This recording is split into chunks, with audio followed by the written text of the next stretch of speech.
ದಾವಣಗೆರೆಯಲ್ಲಿ ಹೂಡಿಕೆ ಮಾಡಲು 12 ಐಟಿ ಕಂಪನಿಗಳು ಉತ್ಸುಕತೆ ತೋರಿಸಿವೆ ಎಂದು ಸಂಸದ ಡಾಕ್ಟರ್ ಪ್ರಭಾ ಮಲ್ಲಿಕಾರ್ಜುನ್ ತಿಳಿಸಿದರು. ದಾವಣಗೆರೆ ನಗರದ ಸ್ಮಾರ್ಟ್ ಸಿಟಿ ಕಚೇರಿಯಲ್ಲಿ ಐಟಿ ಕಂಪನಿಗಳ ಪ್ರತಿನಿಧಿಗಳೊಂದಿಗೆ ಸಭೆ ನಡೆಸಿದ ಬಳಿಕ ಅವರು ಮಾತನಾಡಿದರು. ಸಭೆಯಲ್ಲಿ ರಾಜ್ಯವಲ್ಲದೆ ಹೊರ ರಾಜ್ಯಗಳಿಂದ 20ಕ್ಕೂ ಹೆಚ್ಚು ಕಂಪನಿಗಳ ಪ್ರತಿನಿಧಿಗಳು ಭಾಗವಹಿಸಿದ್ದು, ಈಗಾಗಲೇ 3 ಕಂಪನಿಗಳು ಹೂಡಿಕೆಗೆ ಸಿದ್ಧವಾಗಿದ್ದು, ಇವುಗಳು ಸೇರಿ ಒಟ್ಟು 12 ಕಂಪನಿಗಳು ದಾವಣಗೆರೆಯಲ್ಲಿ ಉದ್ದಿಮೆ ಸ್ಥಾಪಿಸಲು ಆಸಕ್ತಿ ತೋರಿಸಿವೆ ಎಂದರು. ಜಿಲ್ಲಾಧಿಕಾರಿ ಗಂಗಾಧರ ಸ್ವಾಮಿ ಮಾತನಾಡಿ, ಈಗಾಗಲೇ ಚೆನ್ನೈ ಸೇರಿ ನಾನಾ ಭಾಗಗಳ ಐಟಿ ಕಂಪನಿಗಳಿಗೆ ಭೇಟಿ ನೀಡಿ ವೀಕ್ಷಿಸಿ ಬಂದಿದ್ದು, ಜಿಲ್ಲೆಗೆ ಏನು ಬೇಕೆಂಬುದರ ವಿಷನ್ ಡಾಕ್ಯುಮೆಂಟ್ ಸಿದ್ಧಪಡಿಸಲಾಗುತ್ತಿದೆ ಎಂದರು. ಸುದ್ದಿಗೋಷ್ಠಿಯಲ್ಲಿ ಕರ್ನಾಟಕ ಡಿಜಿಟಲ್ ಎಕಾನಮಿ ಮಿಷನ್ನ ಸಿಇಒ ಸಂಜೀವ್ ಕುಮಾರ್ ಗುಪ್ತಾ, ಜಿಲ್ಲಾ ಪಂಚಾಯತ್ ಸಿಇಒ ವಿಠಲರಾವ್ ಸೇರಿದಂತೆ ಮತ್ತಿತರರಿದ್ದರು. ಇವತ್ತಿನ ದಿನ ಬೆಂಗಳೂರಿಂದ ಶ್ರೀ ಸಂಜೀವ್ ಕುಮಾರ್ ಗುಪ್ತಾ ಅವರು ಬಂದಿದ್ದಾರೆ. ಜೊತೆಗೆ SDPIಯಿಂದ ಶಶಿಕುಮಾರ್ ಅಂತ ಅವರು ಕೂಡ ಬಂದಿದ್ದರು, ಹುಬ್ಳಿ ಸೆಂಟರ್ ಕ್ಲಸ್ಟರಿಂದ. ಆಮೇಲೆ ಸುಮಾರು 20ಕ್ಕೂ ಹೆಚ್ಚು ಕಂಪನೀಸು US ಇಂದ ಬಂದಿದ್ದಾರೆ. ಆಮೇಲೆ ಬೆಂಗಳೂರು, ಹುಬ್ಬಳ್ಳಿ ಮತ್ತು ನಮ್ಮ ರಾಜ್ಯದ ವಿವಿಧ ಡಿಸ್ಟ್ರಿಕ್ಟ್ಸಿಂದ ಕೂಡ ಬಂದಿದ್ದಾರೆ. ಆಮೇಲೆ ದೇಶಾದ್ಯಂತ ಕೂಡ ಬಂದಿದ್ದಾರೆ. ಆಮೇಲೆ ಮಧ್ಯಾಹ್ನದ ಮೇಲೆ ಗೂಗಲ್ ಮೀಟ್ ಕೂಡ ಆರ್ಗನೈಸ್ ಮಾಡಿದ್ದೀವಿ. ಮೇನ್ ಉದ್ದೇಶ ಇರೋದೇನು ಅಂದರೆ, ಇವರೆಲ್ಲರ ಜೊತೆಗೆ ನಮ್ಮ ದಾವಣಗೆರೆಗೆ ಸುಮಾರು 10,000ಕ್ಕೂ ಹೆಚ್ಚು ಸ್ಟೂಡೆಂಟ್ಸ್ ಇಲ್ಲಿ ಗ್ರ್ಯಾಜುಯೇಟ್ ಆಗ್ತಾ ಇದ್ದಾರೆ ಪ್ರತಿ ವರ್ಷ. ಸೊ ಈ ಎಲ್ಲ students IT, non IT background ಇರೋವಂತಹ ಸ್ಟೂಡೆಂಟ್ಸು, ಅವರನ್ನು ಯಾವ ರೀತಿ ನಾವು ದಾವಣಗೆರೆಯಲ್ಲಿ ಅಬ್ಸಾರ್ಬ್ ಮಾಡ್ಕೋಬೋದು, ಅವರಿಗೆ ಉದ್ಯೋಗ ಕೊಡ್ಬೋದು, ಅವರಲ್ಲಿ ಒಂದು ಸ್ಟಾರ್ಟಪ್ಸಿಗೆ, ರಿಸರ್ಚಿಗೆ, ಇನೋವೇಷನಿಗೆ ಯಾವ ರೀತಿ ನಾವು ಇಲ್ಲಿ ಒಂದು ಇಕೋಸಿಸ್ಟಮ್ನ ರೆಡಿ ಮಾಡ್ಬೋದು, ಎಲ್ಲರ ಒಂದು ಸಹಕಾರದಿಂದ ನಾವು ಏನು ಮುಂದಿನ ನಿಲುವು ಒಂದು ರೋಡ್ ಮ್ಯಾಪ್ ರೆಡಿ ಮಾಡಿಕೊಳ್ಳಿಕ್ಕೆ, ಮತ್ತು ಇಲ್ಲಿ ಇನ್ವೆಸ್ಟ್ಮೆಂಟ್ ಮಾಡಲು ಬಯಸುವಂತಹ ಕಂಪ್ನಿಗೆ ಅವರಿಗಿರುವಂತಹ ಸಮಸ್ಯೆಗಳೇನು ಅಂತ ಅದರ ಬಗ್ಗೆ ಕೂಡ ಸುದೀರ್ಘವಾದ ಚರ್ಚೆ ಆಗಿದೆ.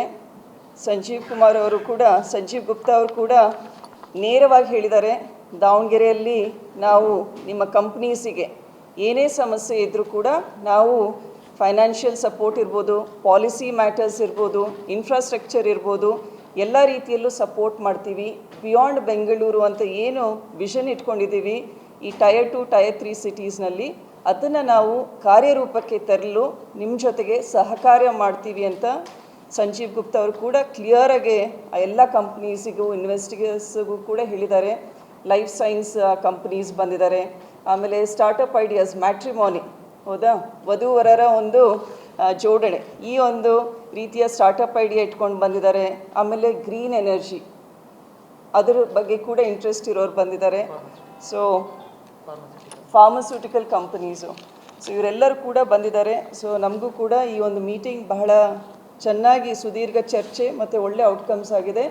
ಆಮೇಲೆ ನೀವೆಲ್ಲ ಅನ್ಕೋಬೋದು, ಏನಪ್ಪ 1 ತಿಂಗಳು 2 ತಿಂಗಳಿಗೆ ಮೇಡಮ್ ಅಗ್ಲಗ್ಲ ಮೀಟಿಂಗ್ ಕರೀತಾರಲ್ಲ ಅಂತ. ಮೀಟಿಂಗ್ ಯಾಕೆ ಪ್ರತಿ ತಿಂಗಳು ಅಥವಾ 1.5 ತಿಂಗಳಿಗೆ ಕರಿತೀವಿ ಅಂದರೆ, ಈ ಒಂದು ರೋಡ್ ಮ್ಯಾಪ್ ಜರ್ನಿನ ನಿಮ್ಮೆಲ್ಲದ್ರ ಜೊತೆಗೆ ಹಂಚ್ಕೊಂಡು ನಾವು ಕೂಡ ಬದ್ಧರಾಗಿ ಕೆಲಸ ಮಾಡಲಿಕ್ಕೆ ಇದನ್ನು ಮಾಡ್ತಾ ಇರೋದು. ನಮ್ಮ ವಿಷನ್ ಟೀಮ್ ದಾವಣಗೆರೆ ಮತ್ತು ನಮ್ಮ ಜಿಲ್ಲಾ ಉಸ್ತುವಾರಿ ಸಚಿವರಾದ SS ಮಲ್ಲಿಕಾರ್ಜುನ್ ಅವರು ಮತ್ತು ನಮ್ಮ ಇಡೀ ಟೀಮ್, ನಾವೆಲ್ಲರೂ ಕೂಡ ಬದ್ಧವಾಗಿ ನಮ್ಮ ದಾವಣಗೆರೆಯಲ್ಲಿ IT BT ಕಂಪ್ನಿ ಬರಬೇಕು, ರಿಸರ್ಚಿಗೆ, ಇನ್ವೆಸ್ಟ್ಮೆಂಟಿಗೆ, ಇನೋವೇಷನಿಗೆ ಇಲ್ಲಿ ಪೂರಕವಾದ ವಾತಾವರಣ ಒದಗಿಸ್ಬೇಕು ಅಂತ ನಾವು ಪ್ರತಿಯೊಂದು ಹಂತದಲ್ಲೂ ನಿಮಗೂ ಕೂಡ ಪ್ರೆಸ್ ಮೀಟ್ನಲ್ಲಿ ಆ ಒಂದು ಸಂದೇಶಗಳನ್ನು ಕೊಡ್ತಾ ಇದ್ದೀವಿ. ಶುರು ಮಾಡಿ ನಾವು 5 ಮಂತ್ಸಿಂದ continuously we are working and we are coordinating and we are networking government ಜೊತೆ, KEDAM ಜೊತೆ, SDPI, private people, companies. We are visiting Bangalore, we are visiting outside, we are working very hard. So Vision Group is doing only networking of all the departments, all the good persons, the key officials and key CEOs. So ನಾವು ಒಂದು team ಆಗಿ ಕೆಲಸ ಮಾಡ್ತಾ ಇದ್ದೀವಿ. We need your support and inputs also. If anything is there, new ideas with you, because you are all from Davangere, we'll work together, we will work together. We'll update you as and when we get the positive news and positive results. ಇವತ್ತಿನ ಮೀಟಿಂಗಲ್ಲಿ ನಮಗೆ down the line 60 days sir has given a deadline. We hope so 60 days we are set for a limit. Let us hope for a good think for Davanagere. ತಮ್ಮೆಲ್ಲರಿಗೂ ಧನ್ಯವಾದ. Lunch arrange ಆಗಿದೆ. Lunch ಆಗಿದೆ. Thank you.